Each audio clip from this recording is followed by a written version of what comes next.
the Ticats Audio Network. This is the CFL This Week with Bubba O'Neil.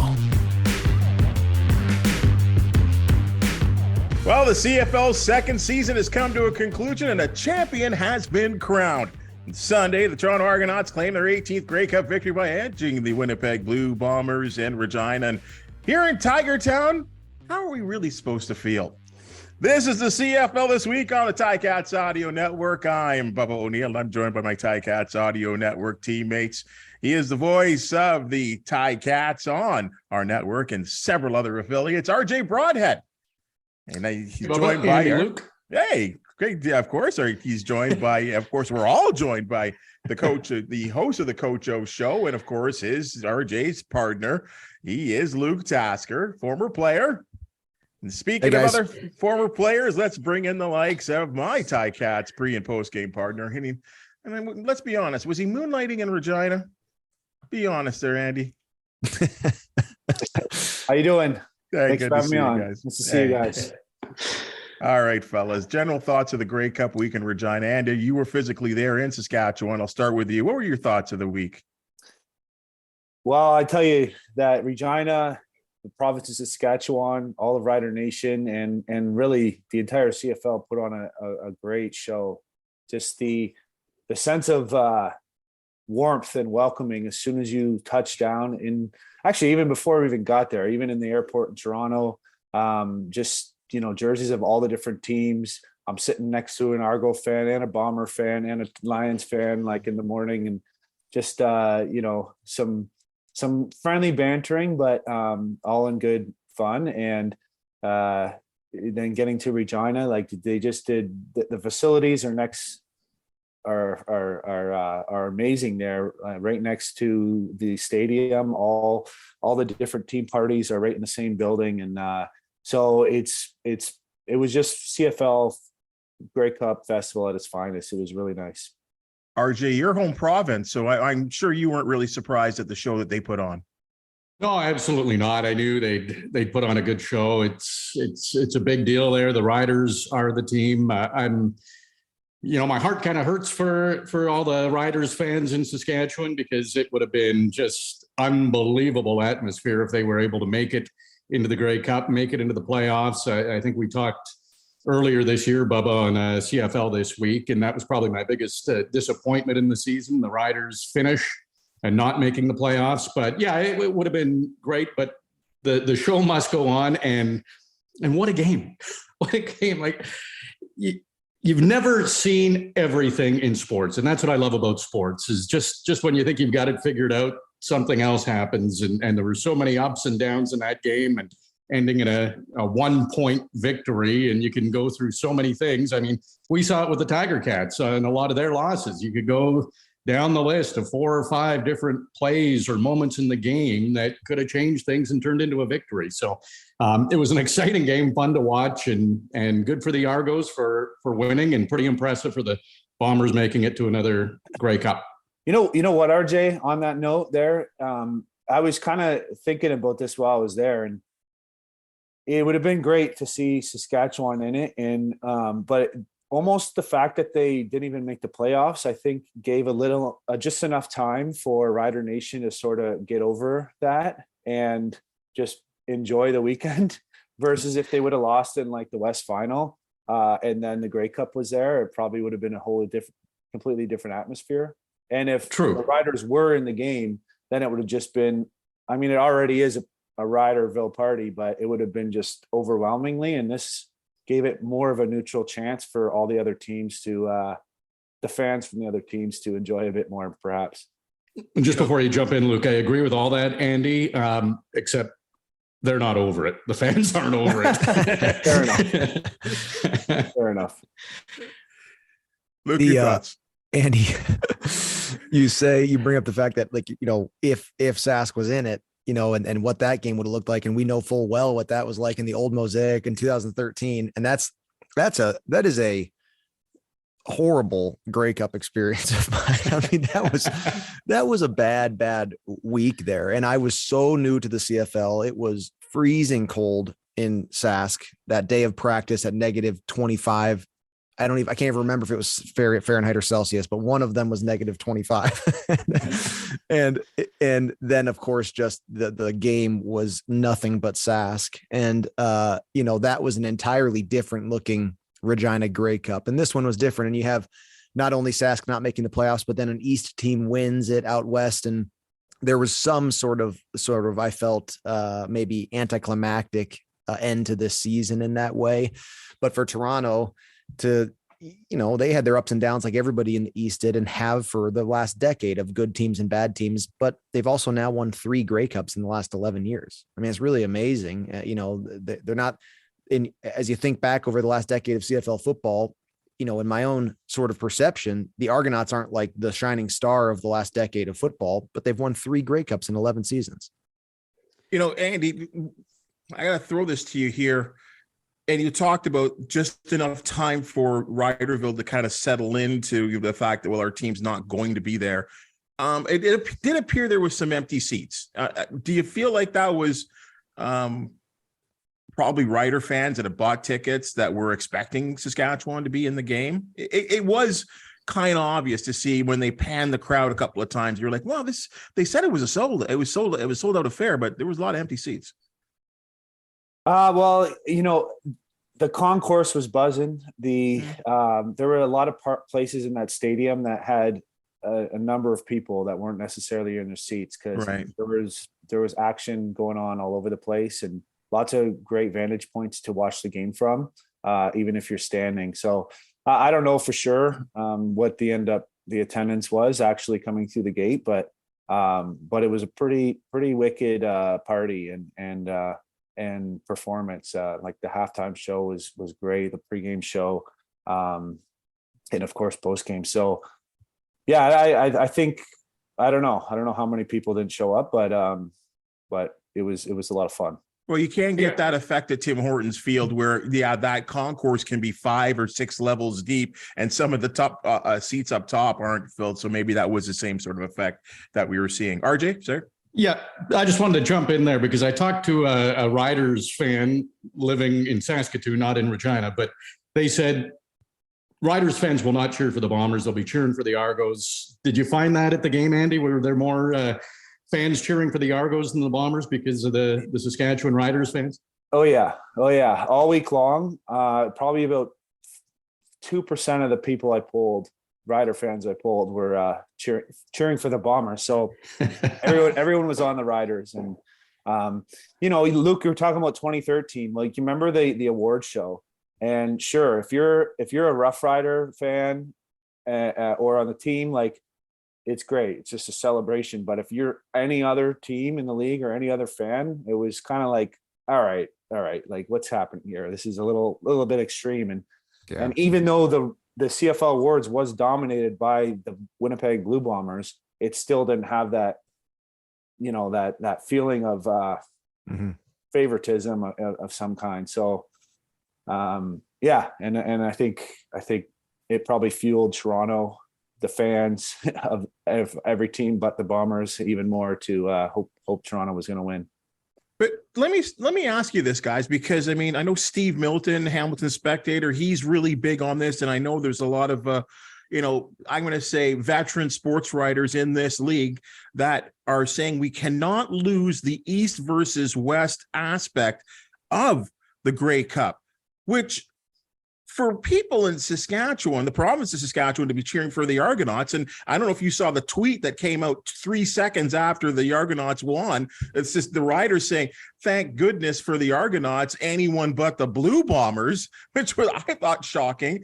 Doesn't that kind of blow up the whole thing? I thought, because I know people are saying, well, Bubs, are you going to be cheering for Toronto because you want to keep the Grey Cup in the East? Doesn't it kind of blow up that whole theory there, Luke? Yeah, it is interesting. And that surprises me that, Andy, that you had that response. And RJ, you seem to have you had a sort of previous knowledge of that maybe sentiment. And it is interesting. And I guess there's something of a chip on your shoulder, and to have the Grey Cup in your city and then to have your rival come in there and win their what would have crowned a dynasty, in everyone's mind, Grey Cup, that probably wouldn't have been great for Riders fans. And it's to the Ticats who are going to get that next year and who are hopefully in the Grey Cup and winning it the way that they had a chance to in 21. And you can imagine the flip of that. If the Argonauts repeat their Grey Cup at Tim Hortons Field, that's not, people aren't going to love that. You know, that Ticat fans are not going to be rooting for Toronto, you know, against Sask or Winnipeg or anybody out west. They'd be rooting for the far west team, of course. So it makes sense, I guess. And I guess, Bubba, to your point, maybe that is a little bit of evidence or, you know, sort of ammunition for the argument that of the straight 9-team league, forget the East versus West, the best make the playoffs type of thing.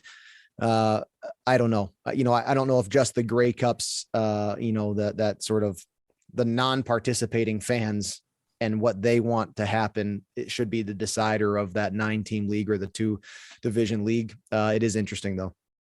You know, RJ, I think all three of us here, 4 of us, I guess, saw every team. I mean, in detailed, not only just playing the Ticats. So I think I need to ask this question. And I'll start with you, RJ. Did the best team win the Grey Cup? Well, that is a good question. And I'll say yes, because they did win. I think Toronto was really, really underrated. Their defense really, when I had a chance to not call the game and watch the Argos in the East Final and the Grey Cup, their defense really was underrated. You know, the Tiger-Cats had 7 East Division All-Stars, and I know it came out earlier that the Argos had like 16 or something. Then it was a mistake released by the CFL, so then they had to retract that a bit.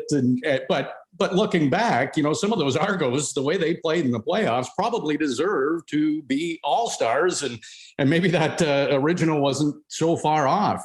Their defense was great. The power running of Andrew Harris, who probably wasn't 100%, but AJ Ouellette, like, it's just it's been impressive. And Chad Kelly to come in and make some plays late. McLeod Bethel Thompson, learned a lot about him in that series about the Tiger-Cats and the Argos, and he was featured a lot in it. Just a cerebral guy that once you get to know some inside information, I'm really impressed by the Argos.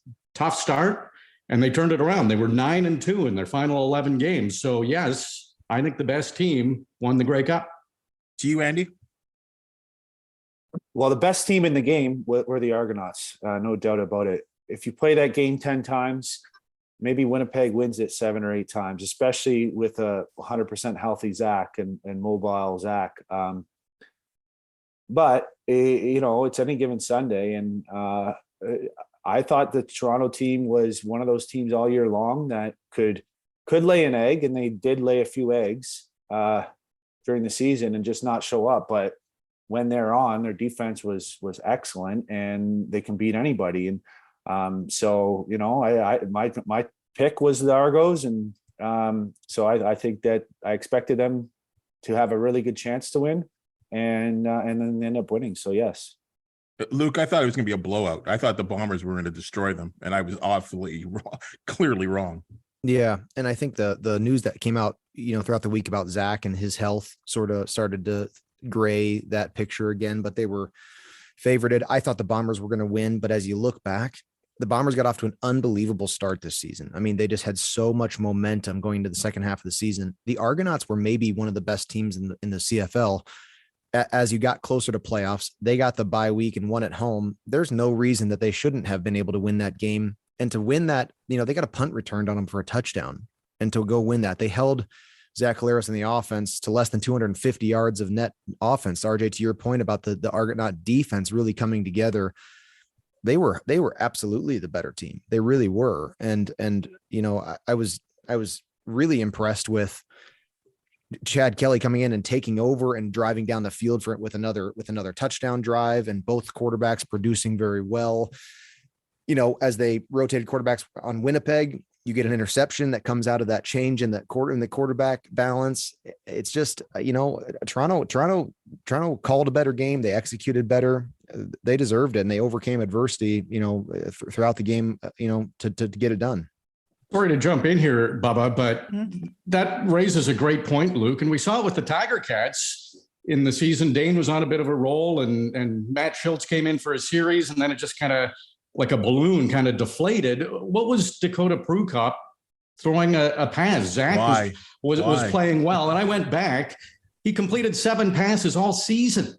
All season. He was 7 for 14. So it wasn't like he went 7 for 8.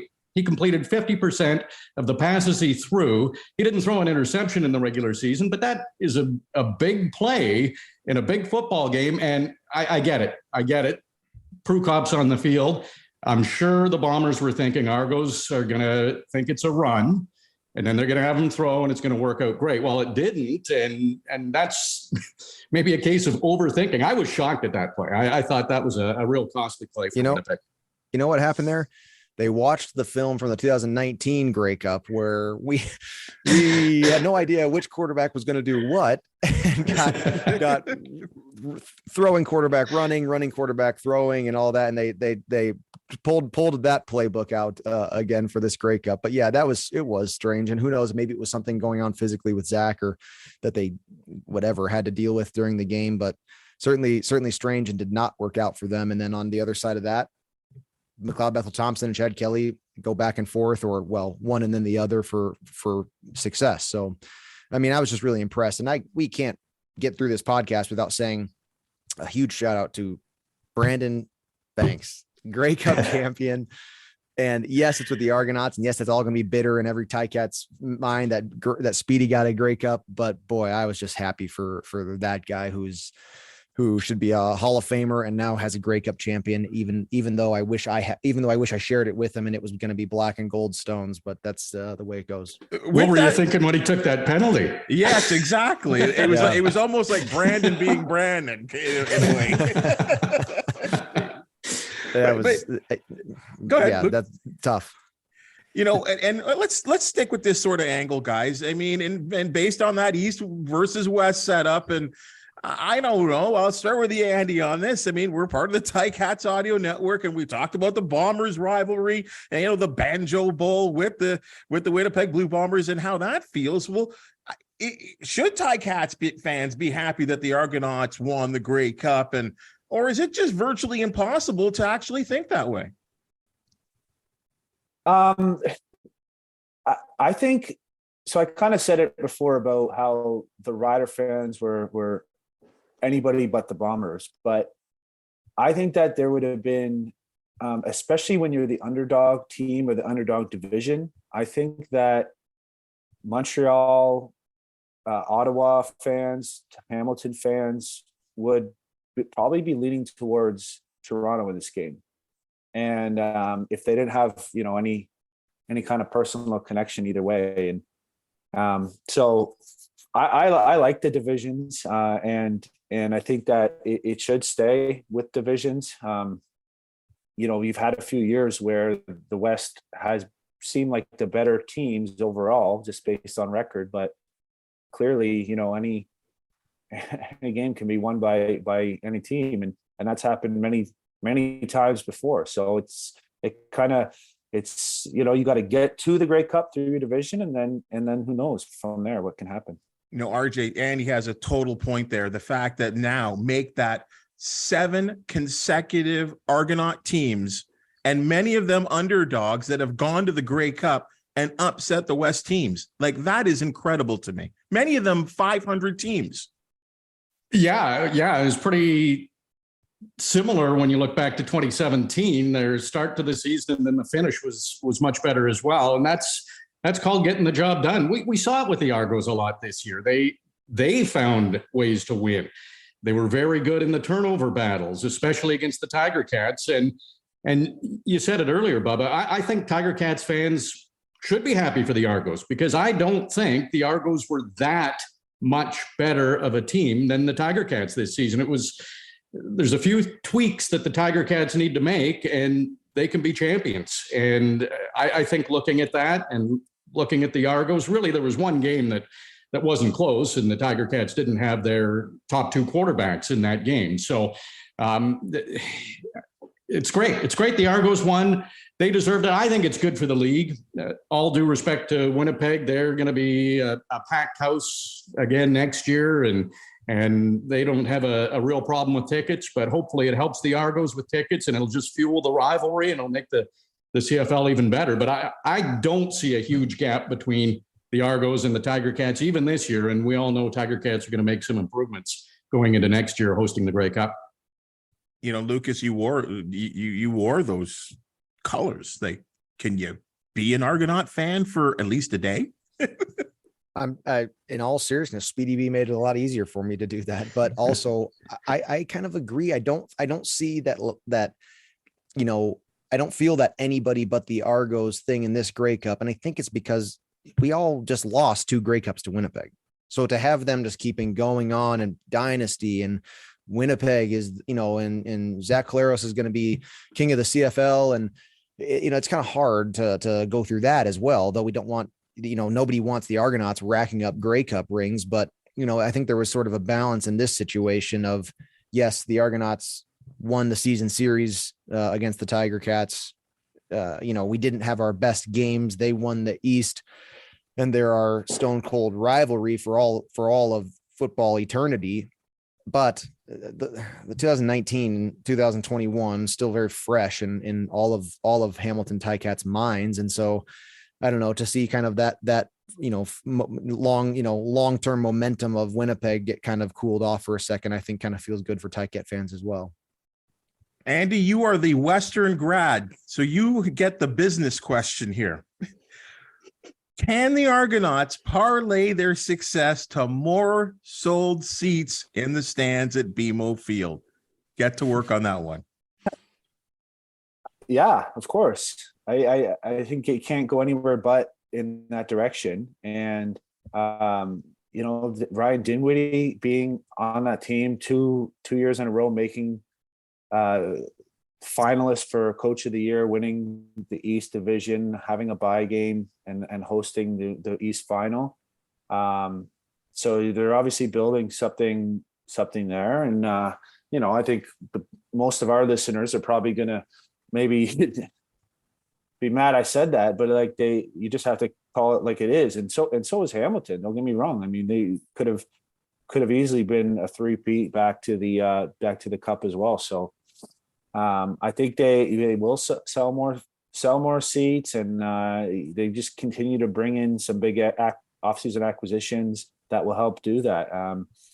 And I I met a lot of passionate Argo fans on the weekend, and I think you possibly just made a few more on the other night.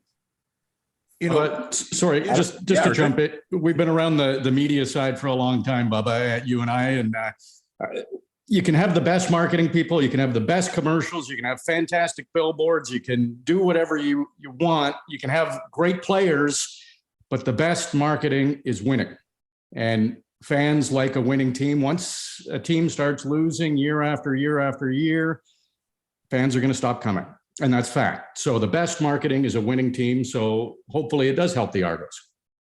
You know what, guys, and I brought this up on a past CFL This Week, and it was brought to light by Steve Simmons, that we'll compare these two teams, the Toronto FC, who were lousy to start with, but then they went through this winning transition, and they went to a championship, won a championship, and you look at their ratings on TSN, and they were horrible. Like, they had bad ratings, even to this point right now. Yet the stands at BMO Field are sold out. It's a party. People are going crazy. Yet the Argonauts, who have been much more successful over the span of a decade, they have very good numbers on television, and that just can't be people watching from the West. Yet the attendance struggles, Luke, and it's just so strange to see. And I you know what, I know I knocked the Argonauts, and I did it, the other day because of their, they didn't really do much on their webpage about, posting the fact that they won a championship, which I thought was really bizarre. But at the end of the day, still, like, you've got to be able to translate this victory into, people being interested about your team, not just for one game, but for the entire season. And how do you do that? I just don't know. And I thought, like you said, it's not, if you put this in Hamilton situation, we haven't won a Grey Cup in more than 20 years. And, you finally get the Grey Cup, and maybe that, maybe that would spur something, but that's not the situation Toronto's in. And that's not the fan and attendance situation that Hamilton's in. Hamilton fans are, die hard. They're here. They love the team. And for a franchise that struggles in that aspect of the die hardness and like the hometownness of it, you'd think a championship would help change that around. But 2017, did it budge the needle that much? I don't know. 2012, that was when they were at the Rogers Center. And so like the stadium switch, and which kind of seemed like a good thing to me, kind of get that outdoors and it's by the water and it's a cool stadium and the grass and all that. But I don't know. I mean, it's about the hearts of people, right? It's like the hearts of fans, and it's almost more psychology than it is, marketing. So I don't know. I mean, it's a hard thing to battle from. I don't know if it comes to a league like emphasis on, do they make the Toronto Argonauts sort of the shining stars of the CFL throughout this whole off season, which any champion is, but overdo it and get Toronto kind of on board that they're the best in the league right now and stuff. I don't know. But it's interesting to me that I didn't really recognize a change after 2017. I'm not counting ticket sales, right? In their back office, and maybe it did change, but it didn't have the appearance of doing that. And so you hope that something can, some smart marketing and some, really good messaging to Toronto and awareness is increased. And it's interesting, Bubba, that it's not being blasted on the internet the morning after championship. I don't know. You hope that they take advantage of it and really, really capitalize. RJ, you and I worked at a national sports network, and you can think of yourself on a desk and you think about in an hour, Sportsnet Central or whatever we called it for those years, an hour show. Where were the Argos in that 1 hour show? Yeah, sometimes non-existent. I know when I was reporting, I did cover the Argos and Tiger-Cats a fair bit. But from working there, Bubba, and working closely with a lot of, we called it the row, where clipping highlights, and that's to me where the sports fans were. It was predominantly young guys who loved sports, but a lot of them were Toronto guys. And when you asked them about the CFL, they either didn't know, didn't care, maybe knew a little bit, but it was all about the NFL. They were way more interested in the NFL, and that's maybe the big city. Toronto is one of the biggest markets in North America. And I think, there's no NFL team in Toronto, but the Buffalo Bills are so close. So many people go and are big fans. And I think that's maybe the dream of a lot of the younger football fans, is to get NFL in Toronto, but it's been a long time. They've tried it a couple of times with different plans, and it never really materialized. But that's one thing that the young crowd has to get interested in Toronto. And, I'm sure there's a way to do it. Winning helps. So we'll see what happens down the road. But you are right, Luke. It didn't, the last championship, it's not like they were selling out for the last 4 or 5 years. So they'll have to do some work, but winning does help. Andy, you kind of went through, you are a perfect example of grassroots football in this country, and going through at all levels and being successful and playing for a successful franchise and having a good career. I mean, so you would probably be best to really kind of do you need to get grassroots football more involved? And I'd even wonder that, maybe does anyone really recognize that the national semifinals went down at the U Sports level this weekend, with Western hosting, your old alma mater hosting the Vanier Cup, and the fact that, the Vanier the Western had an opportunity at being there. Does it start at that level too? Most definitely. I think that the CFL does get involved in grassroots football, and they could do a better job. I think you might see differences amongst ownership of teams on how willing and interested they are to do that. Someone like Bob Young would, you see how the Ticats are already in the community, going everywhere. Partnerships with schools and football programs, and he's a guy that in a heartbeat would do whatever he can to get the rest of the ownership teams from around the league involved, but you can't, you can only do so much. If there's like a team like Toronto with their ownership group, they're not necessarily the big ticket item, the Argonauts I'm meaning. So maybe focus could be elsewhere.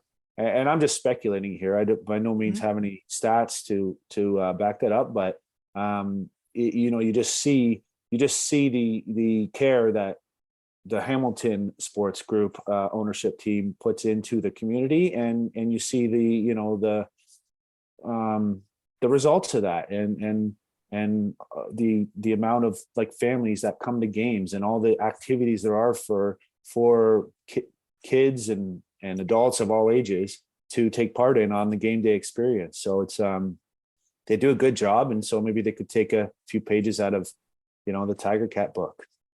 I mean, and Luke, you've got another perspective from the U.S. model, being the fact that I'm sure, I go to a lot of Bills games and I still see a lot of people wearing, University of Buffalo apparel, even as far as, say, Syracuse University, which isn't, all that far away. So, I mean, there seems to be a model there that just seems to work where, that translation from the high school to the college or university and to the professional level just seems to work. Yeah.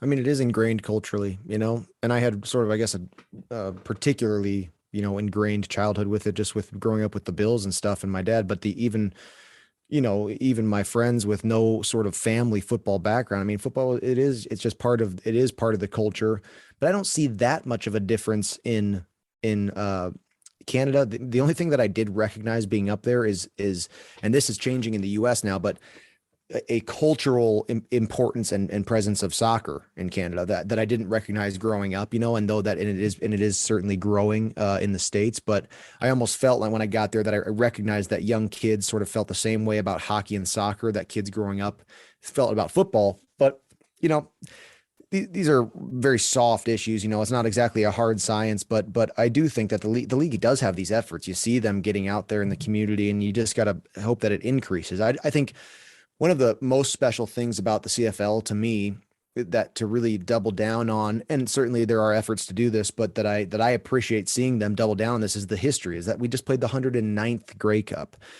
What is the Super Bowls in whatever it is, the 50s or something like that. And they're both so culturally important in the States and in Canada.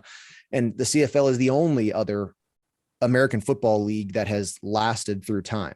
And there has been experiments throughout time, and in Europe and in all over the States, and there are still some going on and exciting things starting, but it's the 110th Grey Cup next year at Tim Hortons Field. And there's just something lasting about that. And it's a very cool thing to be a part of. If you've known and been brought up in that from a young age. So I'm a very hopeful CFL guy. It's a wonderful league. And the story goes like anything goes. I mean, if the money's there and the money follows, it'll continue to be successful, and paying great players is a big part of the ability to pay great players is a big part of that. You know what, RJ, during his State of the Union address with fans and the media, Commissioner Randy Ambrosie, and that made what I thought was a pretty surprising announcement, saying that all playoff games except the Grey Cup, so you're looking at your division and your division finals and the semifinals, will be played on Saturday, as we kind of talk about this NFL CFL thing. Do you think this is a good move? I do. I really do. Why go head to head with the NFL if you don't have to? It's just going to get more eyes on your product, and we saw the games were exciting. Both division finals were 1-score games. The Grey Cup was a 1-point game with so many things you don't normally see in a football game, no matter what level it's played at, including 2 blocked field goals, one by each team. So it's exciting. It's exciting. So the more people you can get watching, that maybe you're not splitting the audience on a Sunday afternoon or evening with some of the NFL, that, diehard NFL fans are going to watch the NFL over the CFL. And that's not a battle the CFL is going to win. So just take a day that is an open day and get everybody watching, and it'll draw more interest. I like it. I think it's a good move. Andy, your thoughts? Yeah, I completely agree. Completely agree. It's 1:00 on a Sunday is probably the worst kickoff time possible, and so that's normally the East semifinal and the East final, and it's got to change. I think the Grey Cup's a little bit different because it's such a big event, and if you're choosing between games, you're only deciding against one Sunday night football game in the US, but I would still move it to Saturday. I think there's no reason not to, in my opinion. And yeah, I agree. Luke, I'll be honest. I mean, when we were on air for the East semifinal in Montreal, I found myself peeking to see how the Bills were doing. And they lost to the Jets, I think, that day. But I did. I mean, I got to be honest here. And I know that fans in the stands were probably doing the same thing with their favorite NFL team. They're to enjoy the game on TV, watching it or being at the game. But you're kind of peeking to see what else is going on in the other league. Yeah, no, it's a good move to put those playoffs games on a Saturday. And I'd say this too, growing up in the States, the thing that I did. My dad played with Warren Moon, and so I had an understanding of Warren Moon, and I knew about his CFL background, Marv Levy and his CFL background, but I knew who Doug Flutie was as a kid growing up, and as he was in the CFL, and then I knew about him prior to him coming to the Bills late in his career, and so the story of the CFL was painted in the big players that we kind of had an understanding of, and also the Grey Cup itself. So like that was a very, that was sort of the most known thing about the Grey Cup there. I think the Grey Cup is of interest to Americans. I think it's a cool thing to watch, just the same as a casual soccer player or soccer fan, like your standard, not that interested in soccer will turn into the World Cup. I think your average football fan will say, whoa, the championship in the CFL, the Grey Cup, is this weekend. Like what I just said, I think it's really interesting to then say like, wait, it's 110th Grey Cup. Like that's cool. Like, this is a really interesting thing to tune into. I think it should be blasted out like that to be very, very accessible in a very, readily, cable stream it very easily kind of way, because the Grey Cup is a very cool thing, even for people who don't know much about the CFL. RJ, I'm in line with that. And I think Saturday is a big opportunity for the Canadian Football League. And I know, every once in a while there's a Notre Dame and Stanford game that people are interested in, but I'll put the CFL up against that any time of the week. Yeah. And I would like to maybe see more games on Saturday. I would like to see less games on Sunday, as you said, going up against the NFL. And, I got to be honest too, I'd eliminate Thursday night football too. I think, you think about kids that probably got to go to bed by 9:00, right? I mean, Friday night football has worked so well for Canadian Football League and for its broadcast partner as well too. Your thoughts on that? Friday night, really in Canada, is kind of a lost night for sports. I know I've been involved in some products that were put on Fridays and had tremendous ratings. So it's smart on Fridays. You triggered something when you were talking, Bubba, about checking the score. How many football fans of an NFL team and maybe a CFL team wouldn't go to the game and just watch on TV because they can flip back and forth to, I'll watch a bit of the Tiger-Cats. I'll watch a bit of the Bills and go back and forth on commercials or whatever. But if you don't have that competition, then the seats in the stadium are likely that decision of like, well, I want to watch both games.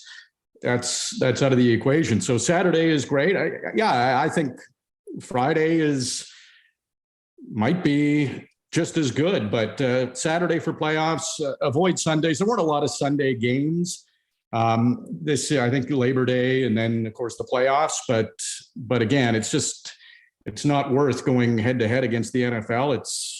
It's a different league. Let's promote it as that. And the more people who can see it and appreciate it will continue to watch. So I think Saturdays, Fridays, Thursdays, again, you're going against NFL when NFL's around. So, True. no, the Thursday nighters generally suck. Yeah, true. Maybe that's good. Make CFL games on Thursdays. People will change the channel. All right, guys, let's talk some Ticats here. I'm sure a lot of our Ticat fans want to hear some scoop. It's been tough. I don't know about yourself. I mean, not getting together, you guys. I mean, you get into this nice pattern of enjoying the games and preparing for them and working with Andy. And I know, Luke and RJ, you guys got something great going on in the booth as well. So it was weird the last couple of weeks, at least for me. We're like, oh my God, no football. So as we look forward to, 2023, I guess the most important thing is we're hearing all kinds of rumors going on. Andy, what is the number one thing that the Tiger-Cats are going to have to do, going into free agency? And I think that's sort of the next period, and then the draft a little bit later in the spring. So if we look at free agency, what's their number one business, I guess, that they have to take care of? It sounds like, I think it looks like 24 free agents. That's a lot that need to be re-signed. Well, I believe that it starts with the continuity in the coaching staff. And I know that's not the question you really asked, but, making sure is Mark Washington coming back with Coach O, and is that defense going to be intact for next year? If you want to talk about players on that side of the ball, I think that the team could use another pass rusher. That was an point or an area on the field that got a lot better as the season went on, but was having a lot of struggles in the first part of the season. Is how are they going to get pressure on quarterbacks? And you saw the result of that in the stats, the sack stats, and as well as just getting worn down and getting scored on early in the season. It did get better, but that's probably the biggest area of focus on that side of the ball. On the offense, you got to figure out what's happening with the quarterback situation. It goes without saying. That's number one.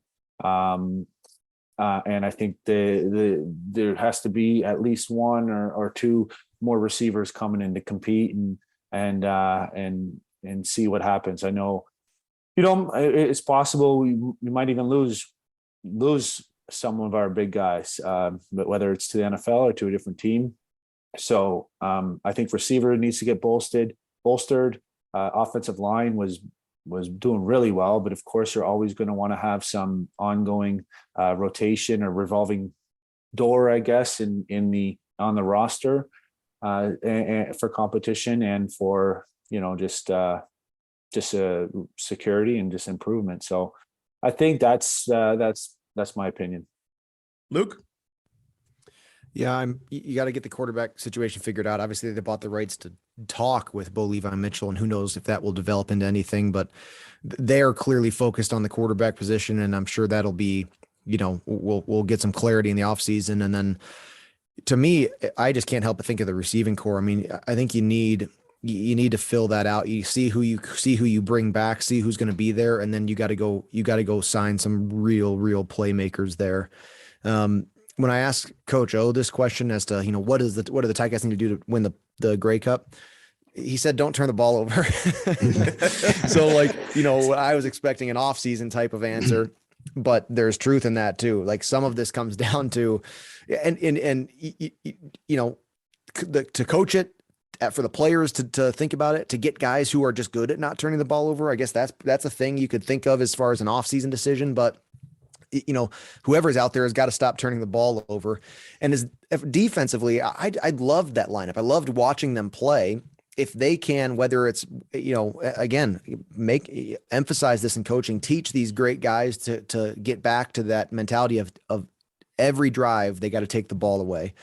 But that same group of guys I would love to see, and they need to take the ball away more as well. I think one of the things that was a problem that we talked about throughout the season but has kind of been at the wayside is just how many injuries they had in the special teams. And so, you start off this season with a solid special teams core, like a group of guys who are special teamers, and a lot of them got injured as the season went on. And so if those guys can come back healthy, or to fill that in and make sure that's a strong unit, they're close personnel wise. I don't see a huge to-do list here, but of course, like Andy said, a lot of these free agents may go elsewhere. So you may have to replace guys that were great parts of the team, and you fill that out as it goes, but it starts from the top, man. They need to solidify their quarterback situation, verify guys' health, and see how that situation develops. RJ, the biggest mystery and the biggest question mark going into 2022 was who was going to kick the football. Well, I think going into 2023, that's maybe the only position that we know for sure that Seth Small will be back, and that's a good thing. After that, though, I think these guys are kind of bang on. It's mysterious going into 2023. It's like you're reading my mind, Bubba. When I was watching the Grey Cup, I felt it was special teams that were such a factor. Janarian Grant running it back. Boris Beatty goes 3 for 6 on field goals. You don't often win a game hitting 50% when you have 6 attempts. Now, it wouldn't have been a close game if he made all those field goals. Mark Leggio, some punts that, were kind of hard to watch. So that field position, Luke, Andy, you guys talk about it all the time. And I went back to that 4-game winning streak that the Tiger-Cats had at the end of the regular season because Seth Small was good, but they weren't winning by a lot. So they beat Saskatchewan by 4 points. Seth Small had 4 field goals in that game, so he accounted for 12 points. Against Calgary, they won by 3. He had another 4 field goals. Against Ottawa, they won by 3. He had 5 field goals in that game. And the final game against Ottawa, they won by 7. He had 3 field goals in that game, and all were 30 yards or more. That game didn't need to be close. If Mark Leggio hits his convert and field goals aren't getting blocked, I mean, that's a bit of an anomaly, especially 2. Each team had one. But I just think there's, it's traditionally almost a ratio position. I think you can't hide a kicker. Maybe, you can hide a ratio position somewhere else, but those are points that you need. And we see it in so many close games. You can go through the season. I think Winnipeg had 4 games that were decided by 2 points or less. And we saw the Tiger-Cats in very close games. And to have that kicker that gets automatic points and a punter who can really shift the field position game and a returner that can set you up. I think the special teams are crucial, and I'm guilty of it, overlooking it, but I really focused on it this year because I thought the Tiger-Cats special teams were very strong, and in the Grey Cup, it just solidified it. It could have been tilted one way or another to decide the championship. And both teams had good plays and bad plays on special teams. If you're the team making all the good plays on special teams and not making mistakes, I think you're going to win. So RJ, that's the spot. We overlook special teams because we go to commercial right after every special team plays. It kills me. You never say anything. We never get a chance to say anything about it. It's like, it's the hardest thing about broadcasting, and especially in the CFL, because our kicking game is way more impactful on the game than other leagues. And the Grey Cup is the perfect example of it. But you're right. That phase of the game maybe had the strongest impact in this 109th Grey Cup. That is a great point, Luke. Yeah. I never really thought about it, but you're not breaking down even the cover teams or just some of the blocks, let alone the return itself or the kick itself. Talk about what's happening on the plays and draw some attention to these amazing athletes and the schemes that these coaches are coming up with, and why one unit's better than the other, why they win on that repetition. It's great. I get lots of terrific information during the commercial break. I think Luke could be a special teams coach. He's got some great ideas. We go to commercial, and I start yelling at RJ about what went so good on that play, and then we just start talking about first down again. It's a frustrating part of the media industry, I got to say. And we're so blessed here with this podcast here, unique to have 2 all-star receivers, and I'm going to talk about the Ticats receivers here. I hate to point the finger, but I think we can all kind of agree that Lamar Durant was a bust, right? Like, I think that it just didn't work out. They moved him around to different spots on the field. And here's a guy that looks so, effective with the BC Lions, and for some reason didn't seem to work this season with him. And he's a free agent. I'm concerned about one thing with the receiving position. Andy, I'll start with you. When I look at more games, and for some reason I watched some of these games 4 and 5 times, I feel like maybe with the exception of Tim White, who I think we still agree, there's still a little bit more for him to grow and even be better. Some of these guys seem to struggle with getting separation. And I think the best of them all, Braylon Addison, add another year of him not playing. And we're not coming off the injury that he's coming on. We're not guaranteed to see him again. This could be a really crucial thing. And I know we talk about the quarterbacks all the time, but these receivers probably have to be better than they were this year, Andy. Yeah, I think it would have been a completely different outlook if Braylon was out there, because he is that guy that understands the game so well and not only can get open, but when to get open, when the ball is going to be there. But you touched on Lamar Durant. I think the Canadian Corp in general was gonna look like it would be very promising coming into the year. You have your returning starter, David Unger III, coming back, Tyler Ternowski, who's coming on strong with a ton of potential, and then a big offseason acquisition with Lamar Durant, amongst others. And you sprinkle in Keandre Smith coming out of nowhere and having a great first 3 quarters of the season there.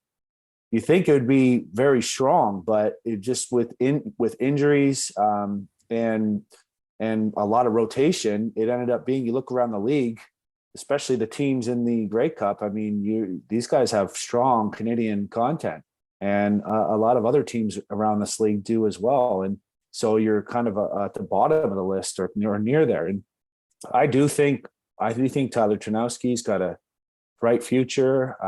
I think Unger is a solid player and can make plays. And Lamar Durant, yeah, he came in and seemed like he might have been a bit out of shape or and he got injured in training camp and he just never really recovered and returned to form where we've seen him in the past, especially in his early years in BC.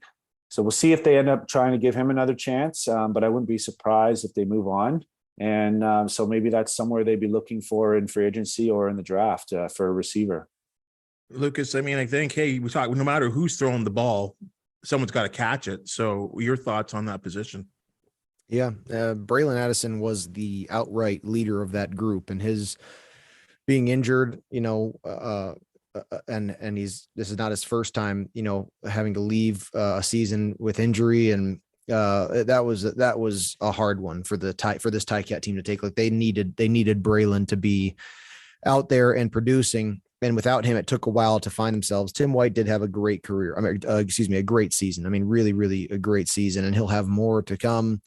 And Stephen Dunbar Jr. made his plays and 1,000-yard receiver, and you can't take away from that. I think both of those guys still have room to grow, like you said, Bubba. But in inconsistency at the quarterback position also is hard on receivers as well. It's symbiotic. I mean, they all got to play together and have really good rhythm and connection. And so it's, chicken and egg there as to which position group was affecting the other one more. But even if the same group back, you gotta get a third guy in there. You got to get another real, playmaker down the field. I think in that group, I actually was really impressed with Ternowski throughout the year. I thought he did a lot of smart things. You see him blocking and producing on special teams, which kind of is that's a little bit extra that Canadian wide receiver can add into, and to be, just add a little bit more value to each game day. And then the catches that he made, I was impressed with some of the things he did. And so I wouldn't be surprised if we see him have a bigger participation in the coming season. RJ, your thoughts?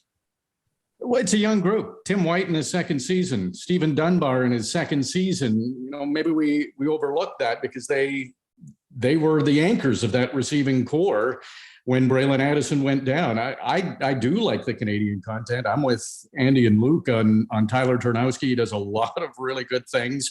I've always liked David Ungerer. I felt like he didn't have the opportunities, maybe as much as I thought, and I'm not a coach, but I'm sure there's some other fans out there of the Tiger-Cats that would have liked to have seen a little more of David Ungerer. And Keandre Smith, to me, he's got star potential. He was being used. I was keeping track of his targets and receptions, and anything that was catchable, he was hauling in. And then when he had that fumble late in the season against Montreal, he didn't get used as much anymore. So I would like to see, it's a learning experience for a young player, but I think the sky's the limit for Keandre Smith.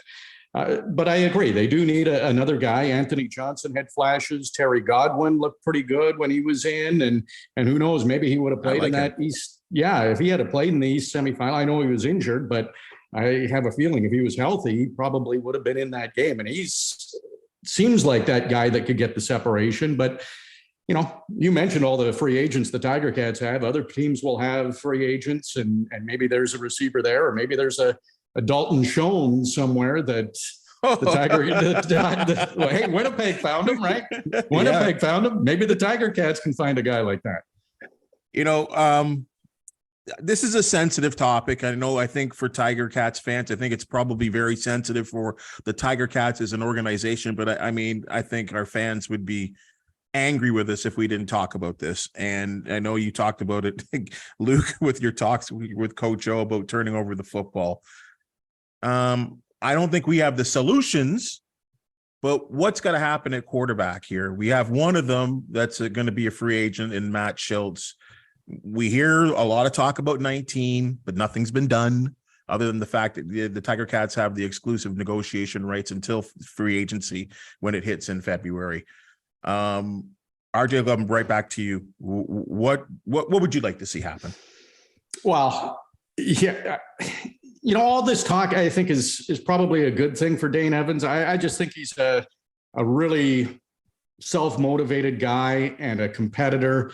And without having talked to him, I'm sure he knows there's room for improvement from this season. And to have the Bo Levi Mitchell rumors around, I think will inspire Dane even more. And if Mitchell does get signed with the Tiger-Cats, I know Dane would go into camp and battle for that number one job. And so I think it's only a good thing. And seeing Bo Levi Mitchell on TSN, what a fit for the Ticats Audio Network. Play a couple of seasons and slide into the booth after. Do a couple of analysis. This is after Luke and Andy are ready to retire. Yes. We don't need you right now, Bo. Play for I don't know how many more seasons, but yeah, it's good. It's exciting, right? It's exciting to have a future Hall of Famer potentially going to be the quarterback of the Tiger-Cats. I know a lot of things have to fall into place, but I do think for Dane Evans, without talking to him, I just have a feeling his training program has already started and his focus has already started. And I think it's just motivated him even more. And you played, a dozen years. And I'm sure maybe in the latter half of your career, maybe the last couple third, there's always competition, right? That's part of football. Maybe that's the way Dane takes this. Yeah, I think I agree with RJ there. You saw when he had adversity this year that it didn't let him crack him. It didn't let him deflate him. He came back stronger than ever. Unfortunately, I think all of us on this call, like Dane, think he can be a champion. And obviously the Ticat front office thinks so too, to sign him and let Mazzoli walk last year. But with the season that went down, something has to happen. And to bring Bo in, I guess I worry is the word for one of them to, get out of training camp. If they're both making starter money and you get through training camp, then maybe one of them won't be here. I don't know the exact numbers or even if it's going to happen. But if they're talking to him and they give up a couple of draft picks in order to have the rights to continue the conversation, that shows a certain confidence level, in my opinion, that, just, I guess that's it. The team, the organization, the coach is confident that they'll be able to get him here and also confident that he can come in and compete for the job or be the guy, and come back to Bo Levi form that we're this whole league has seen over the last decade or so of greatness. Luke, I've talked to some of the top insiders in the league, and they've all told me that they think the deal is done, right? So again, I don't want to speculate too much because nothing has been official. But at the end of the day, I feel like you don't reach out for something like this unless you want. So your thoughts?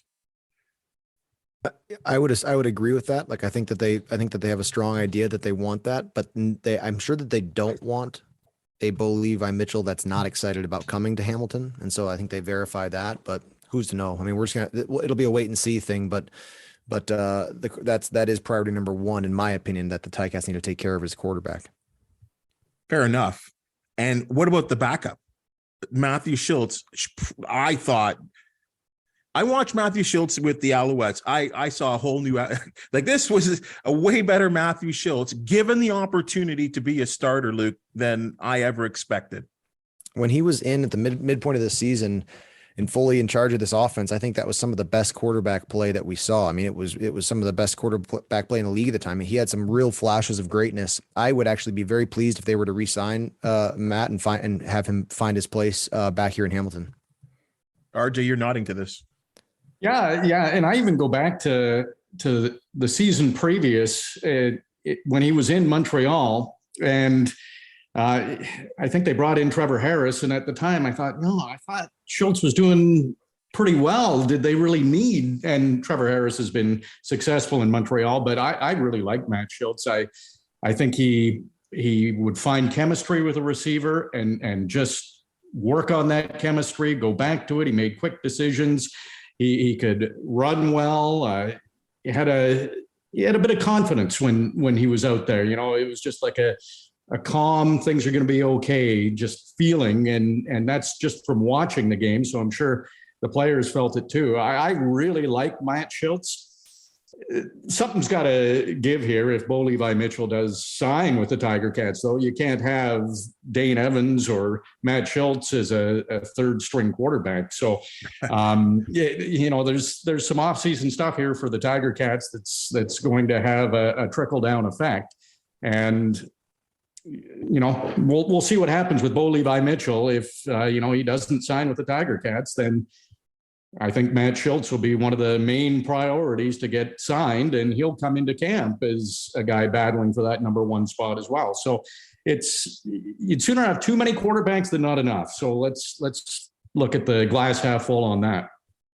Well, guys, we've broken down the Grey Cup. We've figured out the Argonauts attendance problems, the rivalry between the Argos and Ticats. We've figured that out, and we've now given Coach O a platform, or at least a blueprint on what to do in the offseason. So great job, Andy, Luke, RJ. You guys are the best. Thank you so much for joining us on the CFL this week. RJ, Ticat fans, as we get really into the offseason, if they want to chat with you about the hometown team, how do they do so? Well, you can find me on Twitter or Instagram. And I'll be following things just like the Tiger-Cats fans. And hopefully, maybe we get some inside info a little ahead and we can let everybody know, but we'll have to wait and see. And of course, Ticats Audio Network, it's still going to be buzzing. We'll certainly let everybody know over social media if we're going to have some shows on here. Luke, you do not go into hiding on social media, but I know there are fans that have questions for you. How do they contact you? Well, you can find me through my real estate business in Western New York, but actually just get me through RJ's social media and he'll give me a call. That'll be fine. and Andy, are you prepared? How do we contact you? How do our Tiger Town connect with you? Yeah, same thing through Instagram. Simone and I are running a camp this week and might continue, or we're supposed to continue a few more through the off season. So he's probably a lot more vocal on social. So if you expect he's probably reach out to Simone Lawrence or myself if you have questions about that. But or you could find me directly just to reach out to me on Instagram, Fantuz. Well, run low on time, but Andy, when you guys announced it, I loved it. Like, what was the brainchild behind that? This is two outstanding players in their day, and like, how did this all come together? Actually, Simone approached me about it, and I thought the idea was fantastic. He, something extremely unique and valuable for a young athlete in this, or anywhere really, but in this area for this first event. And I thought if I had a chance to do this when I was that age, like how much would I learn and succeed and put me be able to show off what I can do. So it's a one-on-one competition. So we're going to be getting defensive backs against receivers, linebackers against running backs, and literally just taking them through coaching at the highest level, and some individual skills, teaching them the routes that we're going to be using and some techniques on how to win on those routes, and of course how to defend them on the other side, and then just straight up healthy competitive competition where we'll be celebrating the winners and promoting them on Simone's podcast and all these cool things. And there's cash prizes and everything. And Wow. The idea would be to continue, bringing back the winners and just getting more and more competition from, the outskirts of the area, and accumulating with perhaps the championship of this event of Sim Takes Twos at Tim Hortons Field or somewhere in the area at next Grey Cup, and try to get some national coverage of some kind. This sounds outstanding. Luke, if you wanted to line up on RJ, do you think you could burn him? How would that work out? Let's see. Which I think Luke's son could burn me. I think RJ on ice skates would be actually a really great match, one-on-one match. That would be a fun one. It'd be more fair. You know what, though? RJ, you could teach him a little something about the puck. I know you play well. You played at a high level. Yeah. Well, yeah. It's, I'm I like to brag, but yeah. No, it's I'm a fan, so it's I would not be. I'd probably have to go into the old man bag of tricks to stop Luke. A couple of shirt tugs and maybe a little trip or two in there, but. It's all right, Luke. You can get him on the 7-yard slant. I know. I remember you playing. There we go. There you go. Hey, guys, Yes. RJ, Luke, Andy, thanks so much for joining us again. We really appreciate your time, your expertise, your opinions. That's what makes the CFL This Week the best CFL podcast around the country. So, again, thank you for your time. Hey, guys, you know where to find us on your podcast catcher, YouTube. Always every Monday or Tuesday, we're going to see something from the CFL This Week. And we do kind of go into a little bit of hibernation. Watch your social feeds as stuff will appear, and especially as we get closer to free agency, there will be a whole lot to talk about. So again, I'm Bubba O'Neil, the CFL This Week, closing it out for a little bit, but we look forward to chatting with you as soon as we can. The CFL This Week with Bubba O'Neil. Subscribe, like, and get the deepest takes on Canada's game every Monday.